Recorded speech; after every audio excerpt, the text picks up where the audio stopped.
Okay, people. So it is fresh on Netflix. Had to give it a look. I'm talking about Me Time. Right? This is the new joint from writer and director John Hamburg. Right?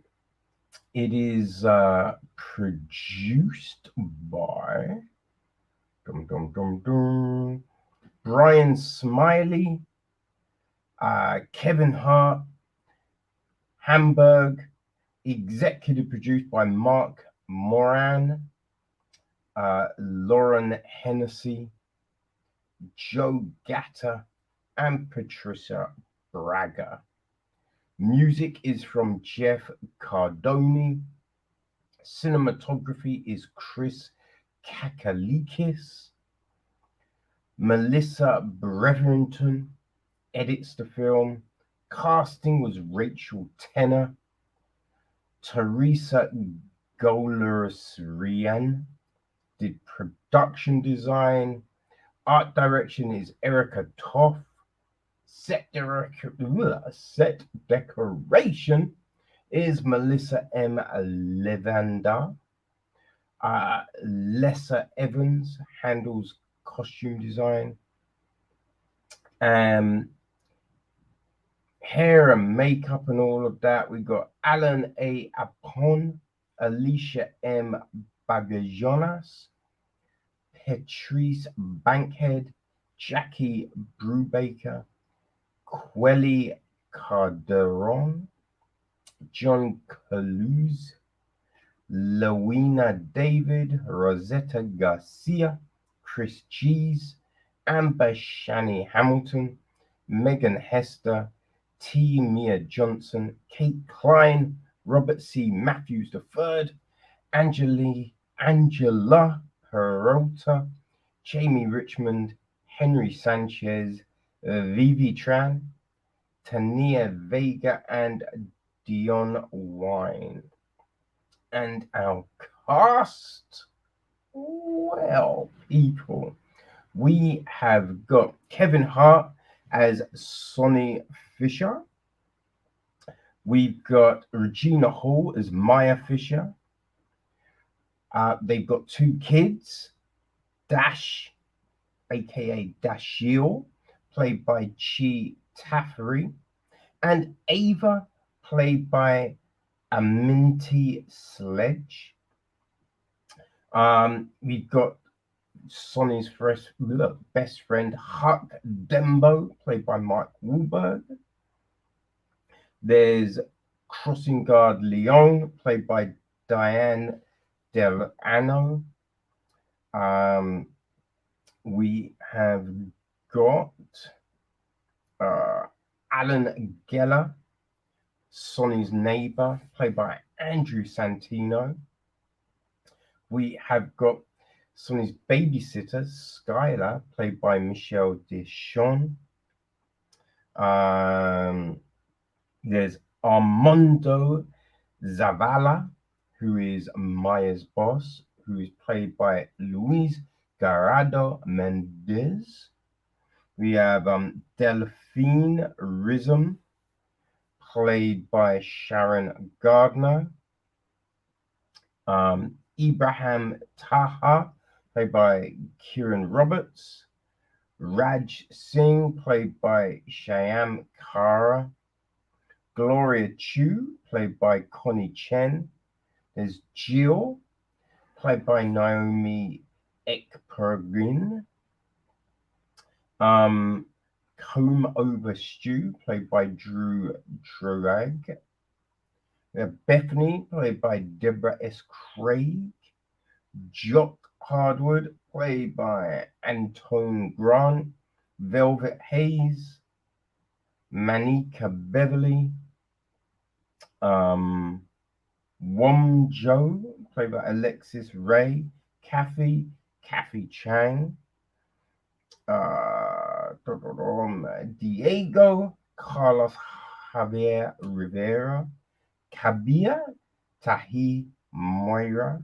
Trina, played by Priska Kim. Alberto, Carlo Rota.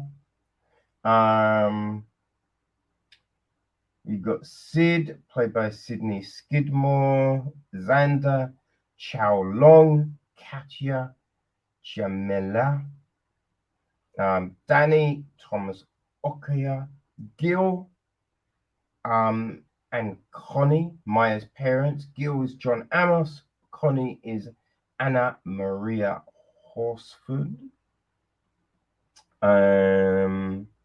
Dorit is played by Shira Gross, and Stan Berman is Jimmy O Yang.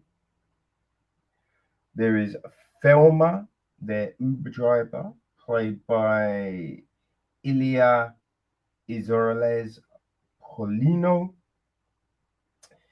And we have got Seal up in the place.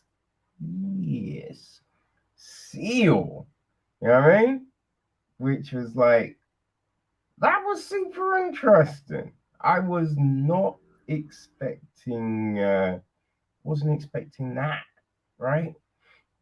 So the gist of the piece is Sonny, a stay-at-home dad, finds himself with some me time for the first time in years while his wife and kids are away. He reconnects with his former best friend Huck for a wild weekend that nearly upends his life. Right? So I think if you want to know what type of film this is, I think you just have to kind of consider what John Hamburg has done, right? When you look at his previous films, I think it tells you a lot, right? So he, Safe Men, Meet the Parents, Zoolander, Meet the Fockers, Along Came Polly, I Love You Man, Little Fockers, Drunk Wedding, Why Him? You know what I mean? Now, I will say I love Zoolander 1 is outstanding. That is a great fucking film. You know? The other ones, they're not really my type of thing. I Love You Man had some moments, you know, but yeah, not really my thing. Now, he did write the 2017 Kevin Hart Netflix vehicle Night School, right? So I think again that shows you how they might work together. I did kind of feel Night School was probably slightly better than this one. Um, but yeah, I think that tells you a lot, right? Now, we start off, right, 15 years in the past. We've got Huck and Sonny. It's Huck's birthday. I think it's his 29th, right? Yeah, I think he seems to celebrate. Well, he's celebrating every year, right? But they're like huge events. Like, you know what I mean? There's those ones which everyone goes, oh, that's the big one, right? I think it's what 16th, 18th, 21, 30, 40, 50. You know, they're kind of the big occasion ones that people seem to really go all out. But Huck's like, yo, every year's a big occasion, which I respect that energy. Ain't gonna lie. You know what I mean? Because why the fuck not? Why not? You know what I mean? But yeah, so we have them. They're in squirrel suits, which wow. Have you seen those fucking squirrel suits? Those squirrel suits are nuts. When you see the speeds those people going, it's insane. But there's a video. Oh my gosh. There's a video, right? This dude, you have everyone on this bridge, to see this guy, do this squirrel suit display. And I feel his family was on that bridge, right? And like those bridges with the kind of loopy bits. So The plan, it would seem, he goes through one of those. Now, the thing with those squirrel suits, you're dependent on wind currents. You know what I mean? So to go, I'm gonna go through that tiny hole. That's not up to you. That's the wind, people. That's the wind. It's like a bird will flap its wings to kind of get a little bit more height. You know, what I mean? They've got a bit more advantage. You know, you ain't flapping shit. So this dude just crashes into the side of the bridge and bounce across. And the noise, oh, it is horrendous. You know, homie is done. Like, he's traveling so fast, he hit that bridge, that he snapped his neck. So the only bright light, it was probably super quick. You know what I mean? It was probably super fucking quick. But his family was up on that. Oh man, it was horrendous. But anyway, I man, that was a crazy tangent, wasn't it? Anyway, yeah, they're in squirrel suits, which are just like, yo, I want to know how they filmed that bit, because that bit was crazy when you see what happens. But it's a little thing to kind of show you the craziness Huck and Sonny get into. So we get this montage of them hanging out. Now it's the present day, right? Sonny, he's married, he's got 2 kids, and he avoids Huck. Which, I mean, that in itself, look, it's mad played out, right? And I think, look, you can still hang out with crazy friends, just either do it in smaller doses, or you just, you set the parameters, right? But they chose that it is just straight cut off. And then to show the family life, you know what I mean? It's just those, they've got a tortoise, he trips on tortoise shit. You know what I mean? He's doing everything. He's at the beck and call of the kids. His wife, Maya, she's just kind of letting him do everything. And it just shows, like, from one extreme to the other, right? Now, it doesn't look like they're in a loveless marriage, but they just play it like, oh, I mean, no one else helped him, and it's just all. And it's just like, we've seen this before, right? We've seen it before. Do we have to do this? You know what I mean? And I think that's the big thing with this one, is it doesn't necessarily, well, it doesn't at all. It just doesn't show us anything new. Everything feels like a retread of situations and moments we have seen. Like, when just thinking about night school, right? All the craziness that we saw in that. When like, just the sequences from Meet the Fuckers, Meet the Parents, and all that franchise, just that alone, that kind of gives you a very good understanding of the kind of things that you're going to see in this film, right? You think of stuff like Yes Day. I think that was that Jennifer Garner, that one on Netflix last year, I want to say.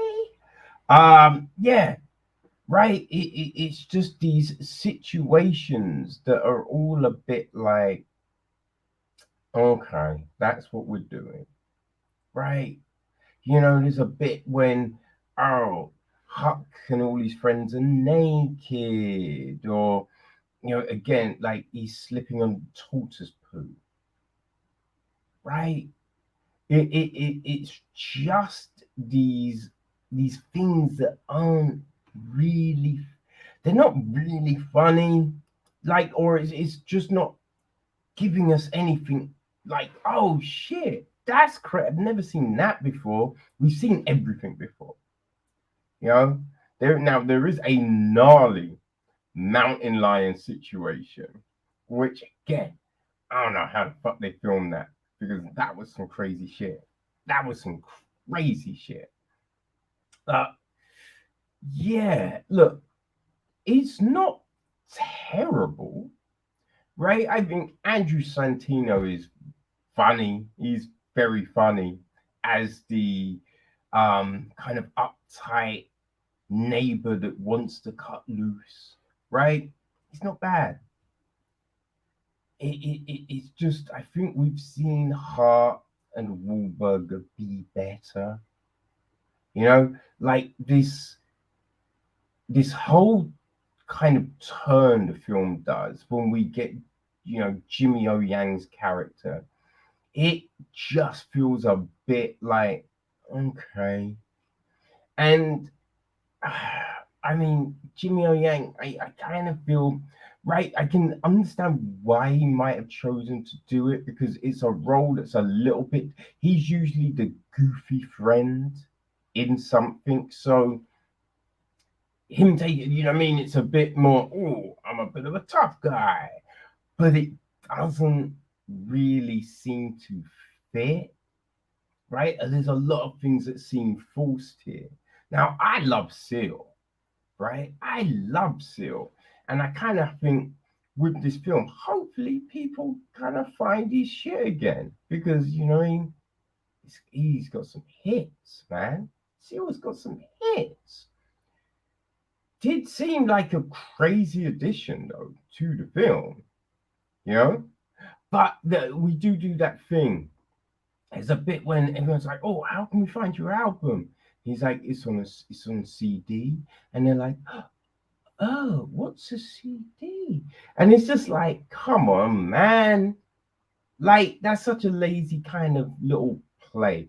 Like, look, yes, SoundCloud, right? Spotify, MP3s, you know, digital music. Look, we know that's a big thing, but we also know people still know what the fuck CDs are, right? Vinyls had a resurgence.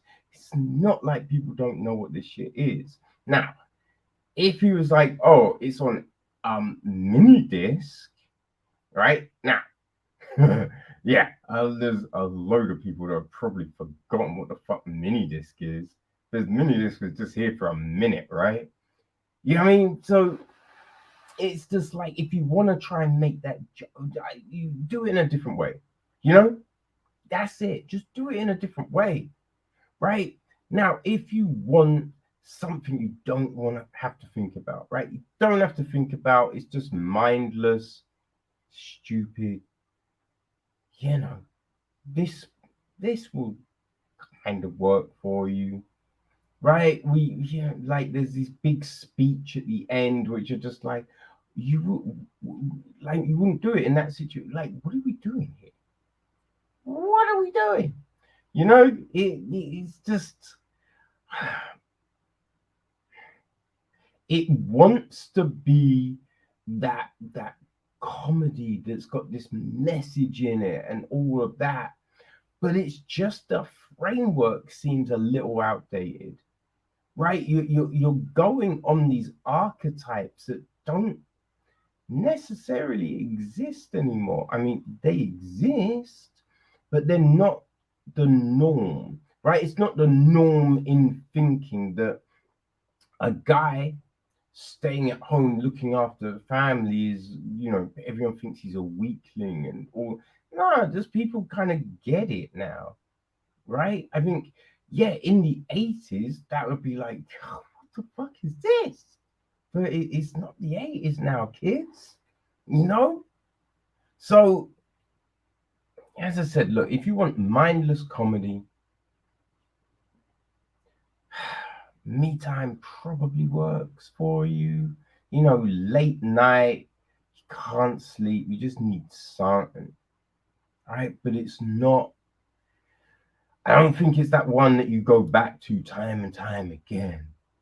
Unless, though, you love, right, Meet the Fuckers and all of them type films. If you do, hey, you're probably like you possibly will dig, and that's great because that's the beauty of comedy.